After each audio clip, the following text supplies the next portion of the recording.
పార్వతీపురం మన్యం జిల్లా గుమ్మలక్ష్మీపురం మండలం ఎల్విన్పేట సర్కిల్ పరిధిలో కల కురుప ఎల్విన్పేట నీలకంఠాపురం పోలీస్ స్టేషన్ లో సీజ్ చేసిన ద్విచక్ర వాహనాలను వేలం వేయడం జరిగింది. గతంలో ద్విచక్ర వాహనాలను నాటుసారాతో దొరికి పట్టుబడ్డ వారిపై కేసు నమోదు చేసి వాహనాలను సీజ్ చేశారు పోలీసులు. ఆ వాహనాలను పాలకొండ డీఎస్పీ కృష్ణారావు ఆధ్వర్యంలో వేలం పాటలో పాడిన వాళ్లకు వాహనాలను అప్పగించనున్నారు. ఇందులో భాగంగా నూతనంగా ఏర్పాటు చేసిన చెక్ పోస్టులను పరిశీలించి ఎక్కువ శాతం ఒరిస్సా నుంచి మత్తు పదార్థాలు, గంజాయి వంటివి రవాణా జరుగుతూ ఉన్నాయని సమాచారంతో పోస్టులు ఏర్పాటు చేయడం జరిగిందని, సిబ్బంది కూడా పూర్తి స్థాయిలో ప్రతి వాహనాన్ని క్షుణ్ణంగా తనిఖీ చేసి ఎలాంటి మత్తు పదార్థాలు రవాణా జరగకుండా చూసుకోవాలి అని సిబ్బందికి డీఎస్పీ కృష్ణారావు ఆదేశాలు జారీ చేశారు. ఇక ఈ కార్యక్రమం అనంతరం భద్రగిరి డిగ్రీ కాలేజ్ లో యువతీ యువకులకు మత్తు పదార్థాలపైన అవగాహన నిర్వహించి ఎక్కువ శాతం యువత మత్తు పదార్థాలకు బానిస అవుతుందని, జీవితం పాడు చేసుకుంటున్నారని, రానున్న రోజుల్లో మంచి ప్రయోజకులుగా మారి యువతీ యువకులు గ్రామానికి, కాలేజీకి మంచి పేరు తేవాలి అని సూచించారు.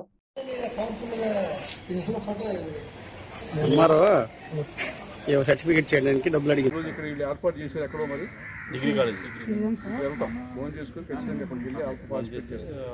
అదేవిధంగా ఇప్పుడు అనకాపల్లిలో హాస్టల్, అనాథ హాస్టల్లో ముగ్గురు చనిపోయారు.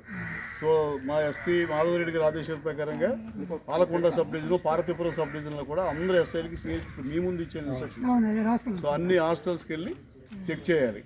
ఏమైనా అనాథ హాస్టల్స్ ఉంటే క్లోజ్ చేసి చేయాలి. అదే ఇప్పుడున్న హాస్టల్స్ ఫుడ్ ఎలా ఉంది, బేసిక్ కమ్యూనిటీస్ ఎలా ఉన్నాయి అని చెప్పి అందరూ చెక్ చేయాలి. చెక్ చేసి సర్టిఫికేట్లు ఇవ్వాలి. అది మా ఎస్పీ గారి ఆదేశాల ప్రకారంగా. ప్రజెంట్ పార్వతీపురం సబ్ డివిజన్ కూడా నేనే ఇన్ఛార్జ్, పాలకొండతో పాటు. సో ఆ సబ్ డివిజన్కి చెప్పాను, ఈ సబ్ డివిజన్కి చెప్పాను. ఓకేనా? Thank you.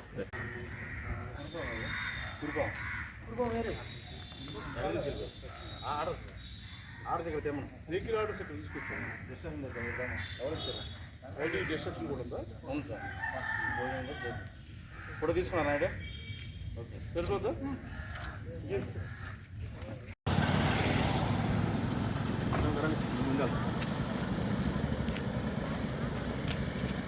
DSP conference చెప్పమన్నారా?